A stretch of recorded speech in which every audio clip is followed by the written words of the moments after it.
cupboard, well, she lived in a shoe. Had so many children, didn't know what to do. Went to the cupboard, but the cupboard was bare. Would have been out of luck, but a dog was there. Best friend. A dog is still a man's best friend, y'all.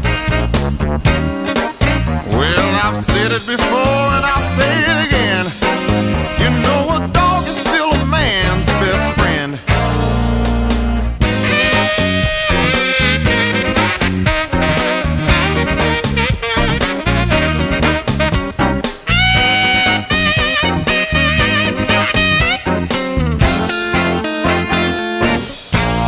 Man's best friend.